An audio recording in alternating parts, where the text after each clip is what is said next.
So welcome to today's webinar, Ask the Experts Why Measles Rates Are on the Rise. According to the WUNIC estimates released last month, 55 million children around the world are at risk of measles infection. Missed routine immunizations, driven partly by disruptions related to the COVID-19 pandemic, as well as growing mistrust in vaccines, have contributed to a dangerous rise in measles cases. We are excited to have three distinguished experts with us today to discuss why measles rates are on the rise globally, the current state of measles in the US, and how vaccine hesitancy has impacted measles immunization. Our first expert is Dr. William Moss, Executive Director of IVAC and a professor at the Johns Hopkins Bloomberg School of Public Health. Next, we'll hear from Dr. Walter Orenstein, Associate Director of the Emory Vaccine Center and the former Director of the National Immunization Program at the Centers for Disease Control and Prevention. Our final expert is Dr. Rupali Lamay, Deputy Director of IVAC and an Associate Professor at the Johns Hopkins Bloomberg School of Public Health. The second half of our webinar will be dedicated to a Q&A session, so please put any questions into the Q&A box and we'll get to them after all of the speakers have presented. This webinar will be recorded and available for viewing after today's presentation. I'll now hand it off to Dr. William Moss. Thank you very much, Tori, and it's my great pleasure to be here with my distinguished panelists to discuss why measles rates are on the rise, this very important topic.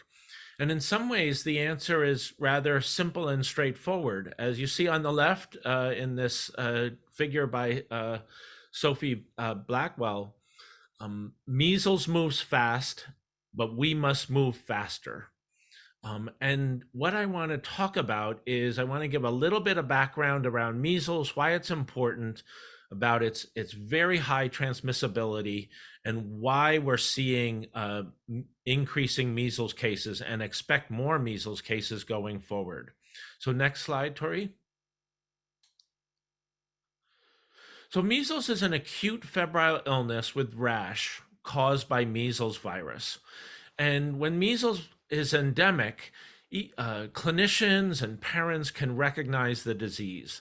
The disease starts with a prodrome of cough, coryza, which is a runny nose, and conjunctivitis, which is a red eyes. And during that prodromal phase, a couple days before the onset of the characteristic rash, some children or patients will develop what are called Koplik spots, which are small white papules on the inside of the buccal mucosa inside the mouth that can be used actually to diagnose measles. But most measles cases are diagnosed when the characteristic morbilliform rash develops. And you can see in this child on the left, that very characteristic kind of reddish, blotchy rash that starts on the head or behind the ears, spreads over the entire body. And then on the right, you can see the child with somewhat red eyes, that conjunctivitis, maybe a little bit of a runny nose, kind of ill appearing. And many children with uncomplicated measles will have the illness resolve over a matter of days or week or so and recover. But next slide, Tori. But measles can also cause illness and death. And in the figure on the right, you can see diagram some of the complications of measles. Measles was, in the pre-vaccine era, the most common cause of acquired blindness in children. It can cause mouth ulcers that can inhibit or prevent children from eating or drinking, a croup-like syndrome, diarrhea. But most children who die of measles die from pneumonia, either due directly to measles virus or due to secondary bacterial infections. Measles can also cause several fatal or serious neurologic complications, including an acute demyelinating encephalomyelitis known as ADEM, a measles inclusion body encephalitis in immunocompromised patients where measles virus is replicating within the brain, and a delayed complication that's progressively fatal called subacute sclerosing panencephalitis. On the left, you see a figure from the World Health Organization and the CDC are estimated numbers of measles deaths shown on the y-axis over time. The bottom line with the confidence intervals or uncertainty bounds shows the estimated annual number of measles deaths, which kind of range over the past several years between 100 and 200,000 deaths per year. The top line shows the estimated numbers of measles deaths in the absence of vaccination. So that difference obviously is the deaths averted due to vaccination. And you can see that over the past 2 decades, measles is estimated to could have caused 2.5 to 3.5 million deaths each year. And this is a real testament to the value of measles vaccine. Next slide. But really, the crux of the challenge in controlling measles and measles virus transmission is the fact that it's very highly contagious. On the left, you can see a schematic showing that one single infectious person, if introduced into a completely susceptible population, can infect on average 9 to 18 individuals. We refer to this number as the basic reproductive number, and many people may be familiar with this metric because of the SARS-CoV-2 pandemic. And on the right, I show examples of basic reproductive numbers for different pathogens. You can see measles on the bottom right having the highest reproductive number of all of these shown examples. Just briefly, influenza actually has quite a low basic reproductive number, 1.5. The original strain of SARS-CoV-2 causing COVID-19, a basic reproductive number about 3. The Omicron variant maybe as high as 9, but no other pathogen with few exceptions, have as high a basic number, reproductive number that are directly transmitted. So this is really the heart of the matter in the challenge of controlling measles virus transmission. Next slide. And the reason is that it requires very high levels of population immunity in order to interrupt measles virus transmission. And this is a really nice kind of simulation that the Guardian produced, and you can play with this. The link is shown there. You can Google this. And it shows kind of the numbers of measles cases and measles outbreaks that occur with different levels of protection, starting at a 10% vaccination rate up to a 99.7 vaccination rate. And I just use this figure to kind of highlight that we need levels of population immunity higher than 90% in order to really interrupt measles virus transmission. So this is our challenge, getting very high levels of population immunity through 2 doses of measles-containing vaccines. Next slide. So this figure shows the numbers of reported cases, and it's really a fascinating story what's happened over the past several years and during the pandemic years. What we have, this is a figure from the World Health Organization. We have reported numbers of measles cases on the y-axis going back to January of 2017 up through 2022, so up through the first 3 years of the pandemic. The different colors represent the different WHO regions. You can see that 2019 was really kind of the year of measles, if you will. We had a global resurgence of measles cases. And I just want to highlight that, that these reported numbers are thought to be grossly underestimated. Some estimates suggest that the reported numbers are 5% or less of the actual total numbers of measles cases. But after 2019, and you can see in 2020, the numbers of reported measles cases went to historical lows, started increasing a little bit in 2021, and then we saw an increase in 2022. And the big question is, what are we going to see in 2023 going forward? And there are a number of theories as to why measles virus transmission was so low during the pandemic years. Obviously, a big one are the personal protective measures that were put in place, including lockdowns and social distancing and masking. All the measures that go into preventing the spread of a respiratory virus likely had an impact on measles virus transmission.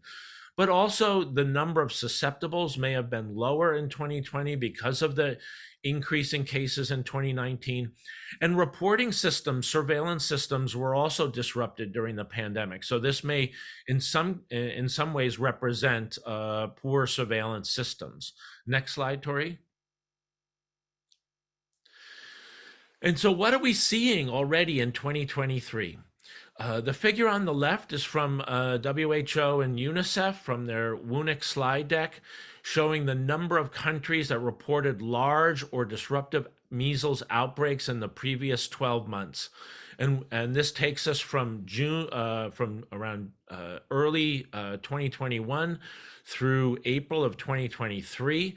And you can see that 33 countries have reported large or disruptive measles outbreaks over the past 12 months. And we can also see the colors represent WHO regions, kind of a diversification, if you will, of the geographic regions, where in 2021, 2022, the outbreaks were occurring largely in the Afro region and the Eastern Mediterranean region. And then we have started seeing more measles outbreaks in the European region and in the Southeast Asia region. And on the right, a table from the CDC showing reported numbers of measles cases from December 2022 through May of 2023. And you can see some of the countries that have had very large measles outbreak, most notably India and Yemen. Next slide, Tori. And then lastly, so what's the underlying reason for this? Why are we seeing increasing measles cases after this historic lows reported in 2020? Well, it really comes back to the low measles vaccine coverage, that low levels of population immunity that I referred to. On the left, you see the WHO UNICEF WUNIC estimates for both the first dose of measles containing vaccine in red and the second measles containing vaccine in yellow. Two things to note here. First of all, for MCV1, the first dose of measles, the estimates in 2022 were 83% global coverage. That has not yet achieved the pre-pandemic level of 86% in 2019. But even more importantly, perhaps, you can see that red line has kind of plateaued over the past 15 years or so, despite enormous efforts to improve measles vaccine coverage. We really hit this kind of barrier at about 85% global coverage with the first dose of measles containing vaccine. We have seen over the years increase in measles containing coverage with measles containing vaccine too. And at the bottom and in the bars, you can see the estimated number of children who've missed out on their first and second measles containing vaccine. And the main number to remember is that in 2022, 21.9 million children missed out on their first dose of measles containing vaccine. And these challenges, as shown on the right, vary by region. The left panel on the right hand side shows the coverage by region. I'll just highlight that in the Afro region, coverage with the first dose of measles containing vaccine is only 69%, and most regions on the right hand side, which shows the relative change, have not recovered from the pre-pandemic levels. So the bottom line is, as to why we're seeing rising measles cases, is the still relatively poor coverage with two doses of measles containing vaccine, and the lifting of the restrictions and the personal protective measures that we took during the pandemic are resulting in large measles outbreaks in many countries and many regions throughout the world. Yeah, I turned it back to you, Tori. Great. Thank you so much, Bill. And now we'll hear from Dr. Walter Ornstein. Thank you very much. And Tori, if you could put the slides up. Thank you. My goal today is to talk about the state of measles in the US. Okay, I have the next slide, please. The World Health Organization defines measles elimination as the absence of endemic measles virus transmission in a defined geographical area, for example, a country, for at least 12 months in the presence of a surveillance system that has been verified to be performing well. The US first achieved elimination status in 2000. And in late June, early July, the US National Sustainability Committee met, reviewed information, and declared that elimination had been sustained through June of 2023. Next slide, please. Nevertheless, elimination doesn't mean no measles. These are data through June of 2023, from January 2021, so 2.5 years. There were 186 measles cases reported. In fact, in 2022, 121 cases. And these cases were from all around the United States. If you look at the 62 jurisdictions, which are the 50 US states, New York City and Washington, DC, these cases came from almost a third of those cases, of those jurisdictions. And the vast majority were not vaccinated. Only 3% were known to be vaccinated. Almost 3/4 were definitely unvaccinated, and 1/4 had unknown vaccination status. My favorite line is vaccines don't save lives, vaccinations save lives. A vaccine dose that remains in the vial is 0% effective. Next slide, please. And this just shows the data for that 2.5-year period. And what you'll see here is we saw 2 major outbreaks. One occurred in late 2021, and this was an outbreak associated with many Afghan refugees coming to the United States in operations Allies Welcome. They were put together, and many of them were unvaccinated. As Dr. Moss mentioned, during the peak of the COVID pandemic in the US, where you see the dashed lines for COVID cases, the non-pharmaceutical interventions, particularly the social distancing, led to record low measles cases, virtually none. But as those efforts were relaxed, we had our biggest outbreak in a number of years in Central Ohio, over 80 cases. And this was not a trivial issue. These were cases that many of them, 42% of them, were hospitalized. They were acquired in various settings, particularly medical settings. And we were concerned, but they were virtually all unvaccinated, as I showed you in the earlier data. But fortunately, we got control of that. But we are continuing to see measles introductions. Next slide, please. And this just shows you the cases that through that 2.5-year period. And if you look at the red line at the bottom, you could see that roughly 29% of the cases were definite importations. And then an additional 16% were import related. They were linked to someone from an importation. And then about 53% of the cases were in viruses, and they were all B3, but they were not genetically seen before or known to be circulating. So the bottom line is for 98% of the cases, they were listed as import associated and 2 unknown. Next slide, please.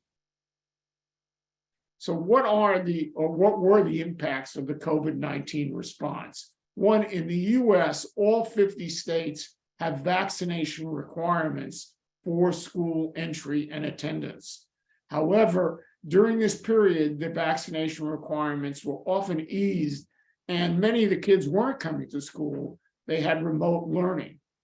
Number 2 is because of the concerns about getting vaccinated, there was a grace period allowing students to enroll longer than normally would take place.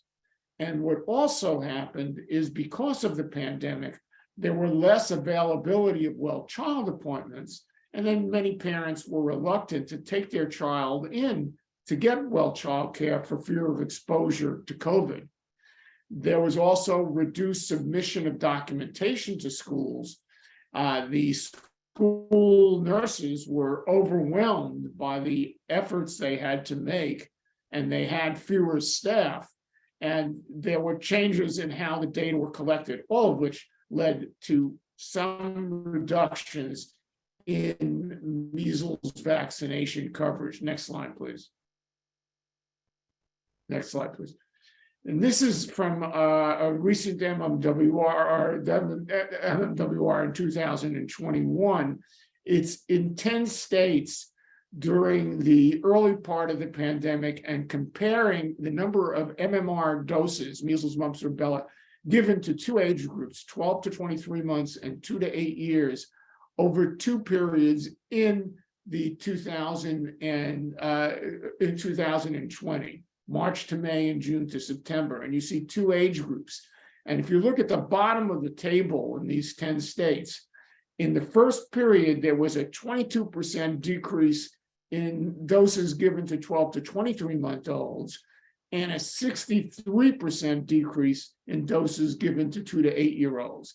That got better in the next period, but still a decrease over the number of doses administered prior to the pandemic. Next slide, please. And this is from a more recent MMWR article looking at states by vaccination coverage. And what you can see here in the solid blue streaks are the actual up-to-date MMR coverage in children enrolling in school, which would be 2 doses of MMR in the United States.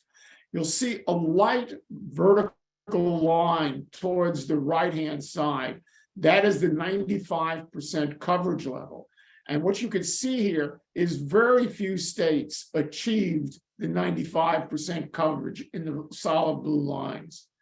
There were a lot of states that had children who were enrolled, whose vaccination status was known, and they didn't meet the coverage estimates.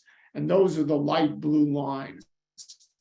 And so, again, we weren't delivering on getting to the target we would like to have gotten to. Next slide, please. And this looks at the data in a different way, looking at the MMR2 coverage. One state in both periods, Alaska, had less than 80% coverage with 2 doses. We had 7 and then 9 with 80 to 89% coverage. We had no states, the number of states with 90 to 94 varied from 24 to 26. And while the number of states with 95 to 100 were smaller, they accounted for a larger proportion of children living in that area. But nevertheless, we have a susceptibility gap that is of concern given the potential for reintroduction of more measles around the world. Next slide, please. And this is to show you that despite high levels at a large geographic area, if you look at it by census tract, and this is the state of Utah, you can see here, the darker the red, the lower the coverage, that the coverage estimates can be small. And what we lack is good ways of measuring coverage at the local level to find subpopulations that are at risk. The big outbreak in Central Ohio was associated with virtually almost all of the kids were unvaccinated. And we need to try to identify those populations and focus our efforts in them quickly. Next slide, please. So the National Sustainability Committee that met in July of 2023, or met in June and then its report in July 2023, is the situation is not stable. As long as measles, rubella, and CRS are occurring in the world, they're a flight away from the US. The global situation with these coverage has been negatively impacted by COVID-19. And in addition, we are seeing in the US and other places anti-vaccine information and disinformation regarding that, and efforts to boycott or abolish school immunization requirements. And so they recommended that we strengthen and improve immunization information systems to provide comprehensive information on MMR immunization coverage, develop improved approaches to monitor MMR coverage, and intensify efforts to counter MMR vaccine hesitancy, misinformation, and disinformation. Thank you.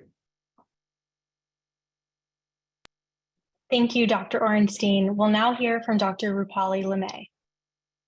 Thank you, Tori. Thanks, everyone. It's great to be here today. I'm the last presenter. I'm going to focus more on the behavioral side of why individuals are not accepting recommended vaccines, including the measles vaccines. So we can go to the next slide. So what you see here is a survey result from a question that was asked by Kaiser Family Foundation, which essentially asked parents whether or not they should be able to decide whether or not to vaccinate their children. And what they did is they compared these results from a survey that was done in 2019 in October, as well as a survey that was done from November, December of 2022. And so what essentially you can see here is that what we're starting to see with regards to parental attitudes related to the MMR vaccine here in the United States is that more parents feel as though that they should be able to decide not to vaccinate their children, even if that may create risk for other children and adults. Next slide.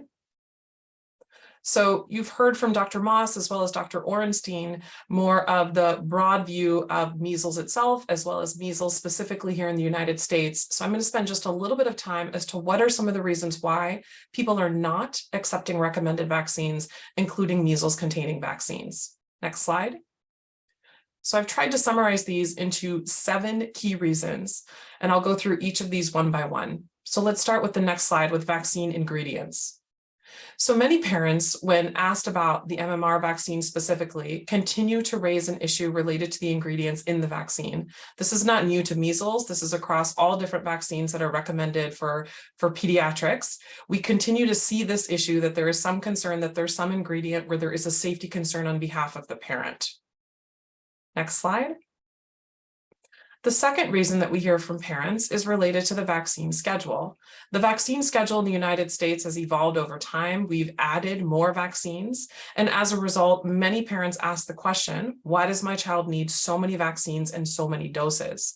So the concern here is related to too many vaccines at one time. And as a result, this becomes a key concern why parents will not accept recommended vaccines. Next slide.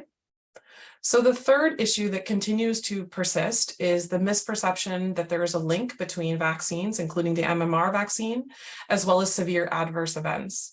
Many of you are probably familiar with regards to rumors related to this particular vaccine due to a paper that was published in the Lancet that was then retracted that essentially showed that there was a connection between autism and vaccines. Now, the study had major problems. You can see some of them here, including the fact that the conclusions were vague, there were no control group, and it was also a pretty small study. However, if we go to the next slide, although there have been many, many studies since then that have found that there is no link between vaccines and autism, this myth still persists. We continue to hear this from parents, and there are concerns related particularly to the MMR vaccine, that if their child receives the MMR vaccine, that may eventually be linked to autism. Again, what you can see here on the left, there have been in a 2001 study of 10,000 children, there was a 2002 study that had more than 500,000 children. You can see the number of studies that have sought to examine this link and have found that no link was found with regards to vaccines and autism. However, unfortunately, the vilification of this vaccine is still present. 1 in 4 US parents believe that some vaccines still cause autism in healthy children. And you can see that it's not only a problem here in the United States, is that we're continuing now to see measles outbreaks in other countries. You can see France as well as the UK here. And we've seen an increase in the number of outbreaks since this occurred. So this myth and this rumor, unfortunately, still persists and is still a concern for many parents. Next slide. The fourth issue is really related to low levels of risk perception, and risk perception is comprised of 2 things. This includes severity, but it also includes susceptibility. So even though many parents will tell you they've never seen measles, so they don't think their child is susceptible. So as a result, they do not think they need to take action to protect their child against it. So that's susceptibility. If we move on to severity, even if parents are familiar with measles and understand maybe the risk that measles could cause if their child contracts it, they don't think it's serious enough to warrant an action, i.e. getting a vaccine. So these two concepts of susceptibility as well as severity are another reason why parents sometimes are unwilling to accept the recommendation of an MMR vaccine for their child. Next slide. Another key, more structural issue that has really, I think, come to the forefront and I think became quite pronounced, particularly during COVID, is the distrust in healthcare systems. And essentially what you're seeing here is there's a chart from a study that the Pew Research Center does that essentially was asked, Americans express growing confidence in medical scientists since the outbreak. What you can see here is from 2016 to 2019 to 2020, you can see that confidence in medical scientists has actually decreased. And if you look on the right side, you can see confidence in scientists to act in the best interest of the public. You can see that there were increases with regards to confidence in scientists. However, there are still concerns when we think overall whether or not individuals are using ethical standards and the overall view related to medical doctors as well as medical research scientists. This is not a purely US problem as well. There are several studies that have tracked trust in healthcare systems in lower and middle income settings as well. And particularly related to issues that happened during COVID, there has been an increase in distrust in healthcare systems and as a result, vaccines. Next slide. Another key issue that continues to become a problem is misinformation. As many of you know, many individuals are gaining information with regards to whether or not they will accept a vaccine through sources that they find on social media. So there have been a number of things that have happened just over the last 20 years or so. You can see Google was established in 1998. Facebook came out in 2004, YouTube, Twitter, TikTok was 2016. So we're continuing to see an increase in the proliferation of social media platforms.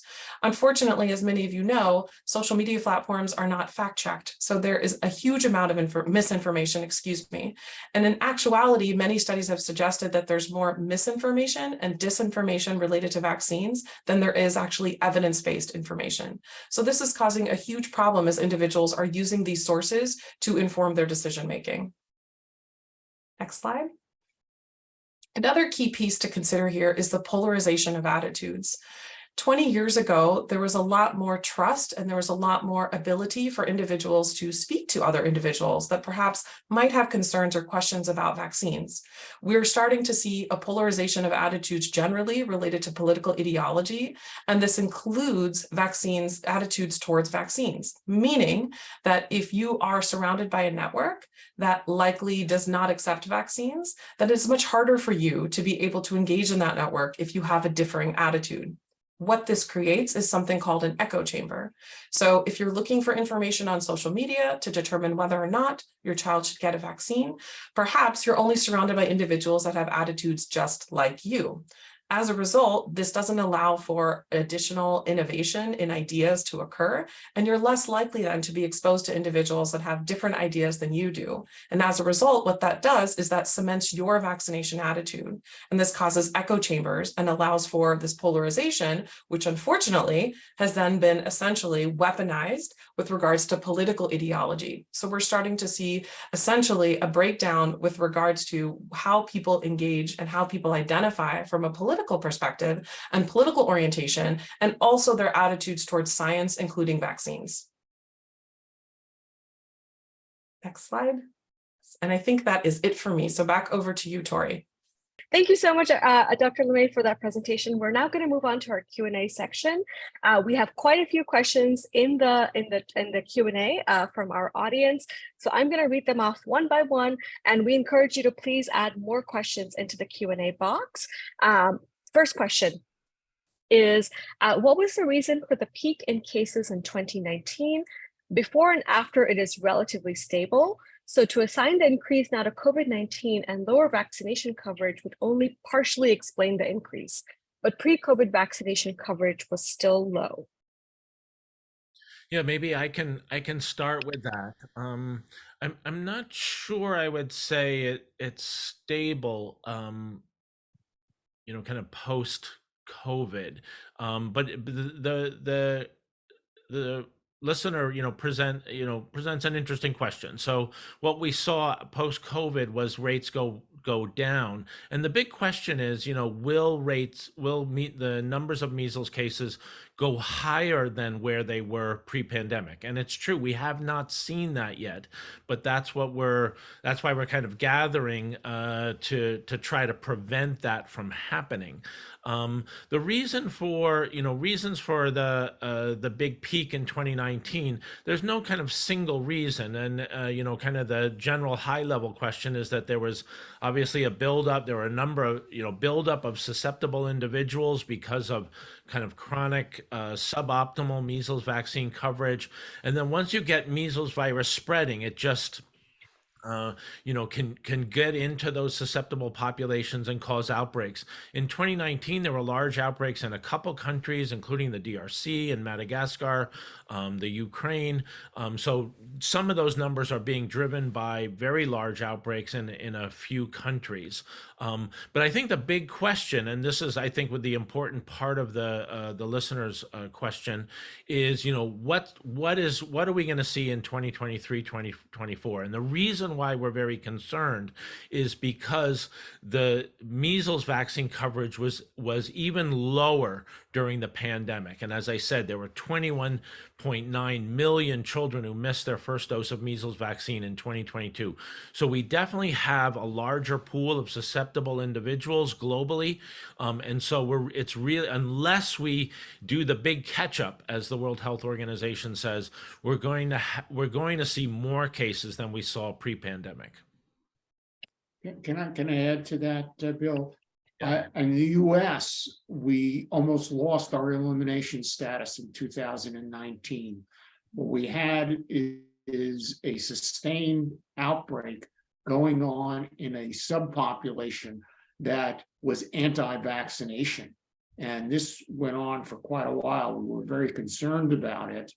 And that is the same population that recently had a polio virus introduced, had a case of polio, and had sustained polio transmission. So we need to identify those populations and focus efforts to overcome their hesitancy or overcome any other barriers they have to receiving vaccines. And measles is a tracker for overall problems in immunization. And there's the example of measles being the underlying problem that identified a population that was also susceptible to polio.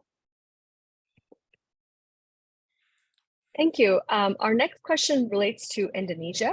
It says, according to the latest data, Indonesia ranks 8 in countries with high numbers of measles cases. It writes out 3,104 cases. It's alarming because we have a target of eliminating measles.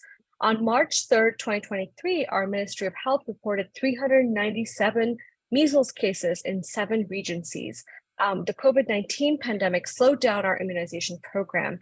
How would you recommend to speed up our vaccination rates post-pandemic within Indonesia? Yeah, it's not an easy question to answer. But there are a number of things that can be done. And maybe what I'll do, I mentioned the big catch up, which is the World Health Organization's and partners' efforts to really try to recover global vaccine coverage across all antigens to at least pre-pandemic level, and hopefully to kind of build back better. One area, there are a number of areas, large areas of focus, building up the primary healthcare system. So including building up the healthcare workforce, which in many countries was greatly impacted by the pandemic. Increasing service delivery, really trying to identify gaps that occurred because of the pandemic and filling those immunity gaps. And then coming back to what Rupali and Walt have said, really increasing the trust and on the demand side and improving trust. So those are some very kind of high level things that countries can undertake to try to do this big catch up. Thank you. The next question asks, how do the cases present themselves in different age groups?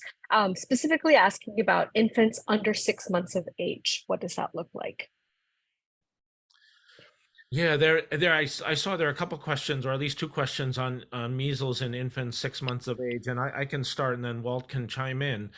First of all, measles is, I'll say, uncommon in infants younger than 6 months of age, and that's one of the reasons why. Well, let me explain the reason why, and then say, why we have our vaccine schedule the way we do. The reason why measles is uncommon in young infants is because of the protection conferred by maternal antibodies, IgG antibodies to measles virus that cross the placenta in the third trimester and protect the young infant from measles. Now, so infants who are getting measles younger than 6 months of age obviously do not have that protection from maternally acquired antibodies.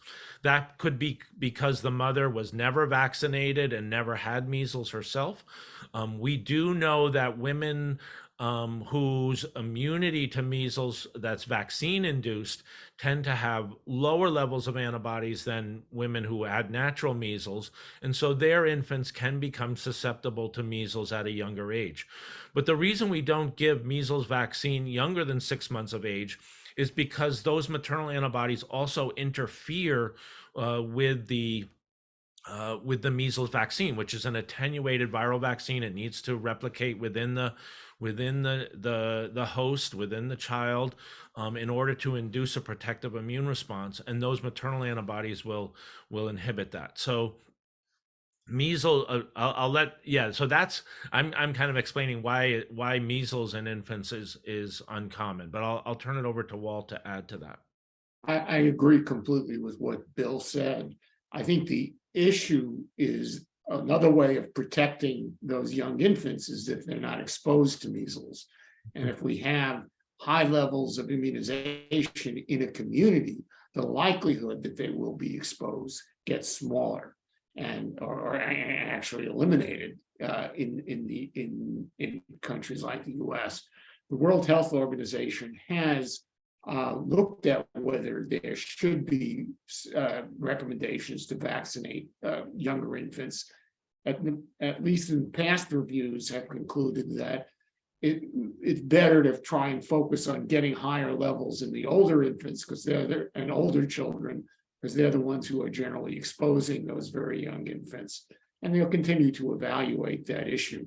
But as Bill said, the big problem is maternal antibodies can also interfere with the effectiveness. So, for example, in the US, if you give a child who's, let's say, 9 months of age a vaccine and who's going to go travel to an area where there is measles, the recommendation is to not count it in the 2-dose series to try and assure that the child gets immunity, since immunogenicity may be decreased in children vaccinated with maternal antibody.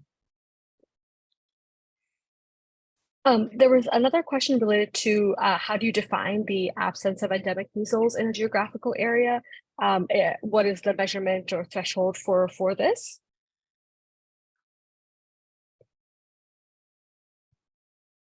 I'll give it a try, and Bill maybe better to answer it. But there are efforts to evaluate the effectiveness of surveillance, and they look at, for example, the number of rash illness cases that are evaluated for measles and that turn out to be negative. And because you have a background rate of underlying illnesses with rash that are not measles. And if you're not getting that level, that raises concerns about the adequacy of the surveillance system. And so that's, for example, in the US, the National Sustainability Committee looked at that kind of information in terms of saying, is the surveillance system adequate to detect measles if measles were going to be there? And the other issue is clearly to have a surveillance system where measles antibody testing can be done and evaluated not antibody, but also looking for virus, I'm sorry, and determine whether a given suspected case is measles or is not measles. All right. This might be a good question for Rupali. What do the rates of vaccine uptake and belief in evidence-based information vaccines in public health following personal measles infections or infections of close friends and families in communities such as the aforementioned anti-vax communities in the US who might have experienced outbreaks? Okay, I want to make sure I understand the question, I think, completely. So I think the question is asking what do the rates of vaccine uptake and belief of evidence-based information vaccines following if you've had a personal infection or infection of close friends? Okay. So we did see, this was very interesting because we did see, particularly during COVID, if individuals had a family member that was infected with COVID, they might be more likely to accept a COVID vaccine if they were undecided before that.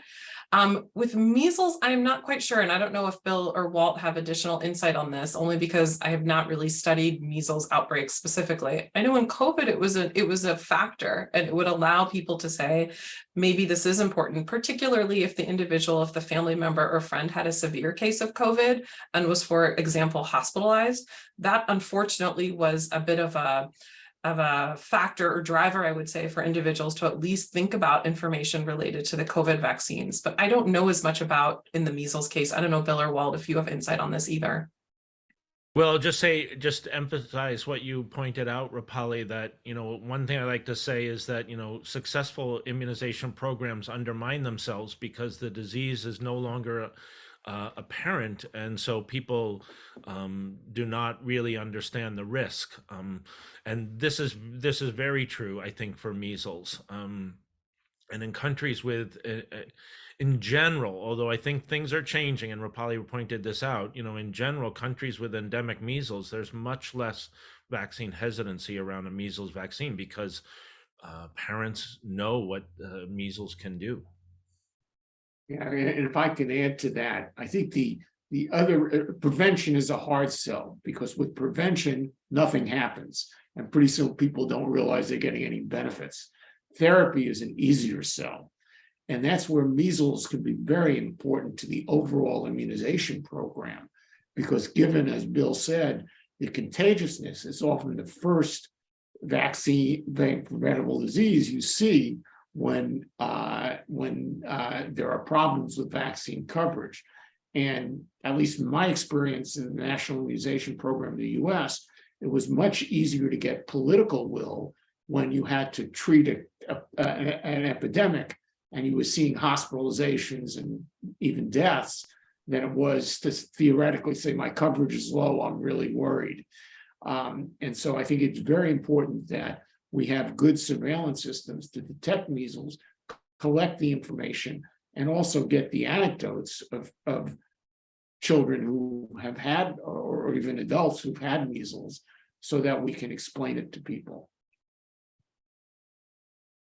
One of the questions is more of a global focus, asking what strategy would help especially low-income countries to raise vaccine coverage, and what strategies would you recommend in areas affected by disasters, wars, and things of that nature? Yeah, again, this is a large, complex question, and there's not a straightforward answer to it. Maybe I'll just take the latter half of that, because measles has been and will continue to be a devastating disease in areas of conflict and in refugees, particularly in undernourished populations. And so one of the first things that humanitarian workers will do in such a setting is to vaccinate against measles, because these outbreaks can just spread so quickly and devastating. There's no kind of simple solution to this. It's building up on the supply side, I'll say, having the healthcare workforce, having the vaccine delivery systems, and on the demand side that we've been talking about in order to increase coverage. But one really needs to understand at a very local level what the challenges and barriers are, and devise ways to overcome them. Thank you. In a bit of a related question, partially related to climate crisis and things like that, a question says, is it true that the measles vaccine failure is an important concern in the tropics with high temperature reaching 30 to 40 degrees Celsius, specifically if sessions are on for outreach are happening outdoors? And maybe this is referring to like vaccinations taking place outdoors.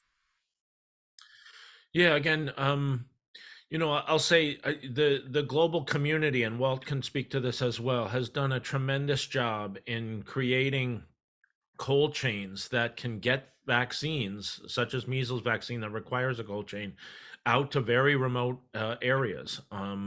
That's not to say that there are, places and times when the cold chain can break down. But I think the countries in the tropical regions and elsewhere have really established very robust cold chain mechanisms.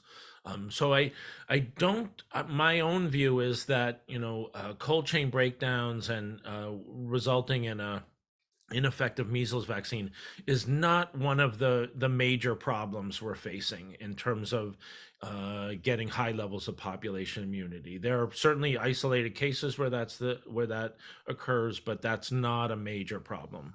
Let's see if Walt wants to address that. I completely agree with Bill. I want to add the importance of surveillance and looking at when you see cases. Is it a result of vaccine failure or failure to vaccinate? For the most part, we've seen failure to vaccinate is a far bigger cost than vaccine failure. But we use that in the US to make it very important. We call them preventable and non-preventable cases. A preventable case is someone who should have been vaccinated but was not. And then the issue is need to make a diagnosis of why were they unvaccinated. Was access a problem? Was it hesitancy, et cetera? And to take action based on the diagnosis. When it came to vaccine failure, we found that a one-dose schedule was a problem in our school-age populations where there was more contact between children, and we went to a two-dose schedule. But in terms of cold chain failure, if you're seeing problems where people are vaccinated from the same clinic, and whereas people vaccinated at other clinics are not getting vaccine failure, then one could be concerned about cold chain issues in that clinic. Kind of on a related note, folks also asked, how early can we see microarray patches being used for MR vaccines? And could they be one of the ways to, bring down the numbers of measles infections globally in the future? Yes, I can start. I think the global measles community is very excited about the promise of microarrays, and not just for microarray patches, which are, and I'll say not just for measles vaccines, but measles vaccine is a really important use case, but potentially for other vaccine antigens as well. They're small patches. I've actually had one put on myself. They can be a small plastic or even dissolvable polymers. They have very small needles. You don't even feel it. They insert the measles vaccine. It's the same measles vaccine. It's just a delivery platform, into the dermis where there are a lot of antigen presenting cells, and the studies which are ongoing, are showing some early, very promising results that these vaccines have equivalent immunogenicity to the standard measles vaccine that's injected with needles and syringe. And they do have a number of advantages. They can be administered by trained lay people. You don't have the medical waste problems you have with needles and syringes. There is some advantages around thermostability. We were just talking about that, and less cold chain requirements. But there are still a number of barriers in terms before they become widely available. And so I think we're still a number of years away. It's hard. I don't have a crystal ball, but I would say probably at least 5 years away. A big challenge is just going to be having the manufacturing facilities that can scale these up, and a manufacturer that's willing to kind of enter this market. Measles vaccines are really cheap, and so there's going to be a big question about who's going to pay for the microarray patches, how those costs are going to be covered, whether there's manufacturing interest. So we're still a number of years away, but I'm very excited about the potential. All right. We had a question, Rupali, I'm not sure if you would want to take this. Are there mass school vaccinations for measles in the US? I want to put this to Walt if I can, because he led our US program and knows way more about this than I do, if that's okay, Walt. Sure. And what was the question again? It was asking about, are there any mass school vaccination programs here in the US For for measles? Generally, in outbreak control efforts, they will try and make sure that vaccination is received. Because we have relatively high vaccination coverage levels in the US, for MMR, we generally don't have to do mass campaigns, but in outbreaks, they will be done, particularly when we've got populations, subpopulations with low coverage. So we need to be prepared to do them. And that's another area where having the microarray patches would be very helpful. It's a lot easier to bring vaccine to the people than people to the vaccine, and in terms of getting acceptance. So I think that those do occur, but generally the focus is on vaccinating people who don't have evidence of measles immunity, such as school populations, children who do not have 2 doses of measles containing vaccines administered at the appropriate ages. Thank you. I actually do have one more question for Rupali specifically, asking about what are some actionable steps we can take to reduce the misinformation and disinformation around vaccines that are leading to vaccine hesitancy and, in the anti-vax communities and things like that. It's a really good question. And, fortunately, first I will say that there are a number of evidence-based techniques that you can use when you're on social media, when you're talking to your own personal network and friends. So for example, using debunking, and I'm happy to put some references in the chat here, has been used sort of at the global level to help not only identify misinformation, but to mitigate it. So debunking is one approach. Inoculation is the broader sort of theoretical framework that's used when we're thinking about misinformation. I think the biggest thing that I would say that's much more practical is that when you do see misinformation, particularly on social media, is to report it. I think many people forget that that is an option.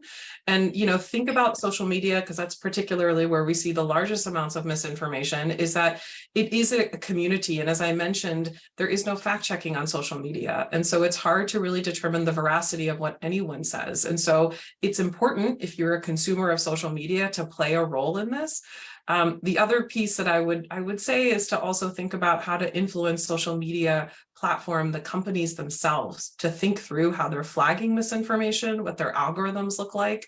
And that's a little bit of a broader problem, but I would argue that the most basic practical thing you can do is that when you hear it perhaps from a family member, think about a way in which that you can perhaps mitigate it by either using the pre-bunking strategy, but at least engaging in the conversation would be my first point, because I think many people are afraid to engage with individuals that think differently than we do. But I think with a little bit of practice, it becomes easier and easier, and it's important to really keep misinformation out of communities. Thank you so much. We are just on time. It is 10:30 a.m. Here in the East Coast. And thank you so much to our experts, Dr. LeMay, Dr. Moss, and Dr. Ornstein, for taking the time for your wonderful presentations and for taking the time to answer such detailed questions. We know we didn't get to every single question. Folks had a lot to talk about. If you have further questions on this topic, please reach out to IVAC. You can email us at ivac@jh.edu, and we'll be happy to connect you to one of our experts and take it from there. Thank you so much.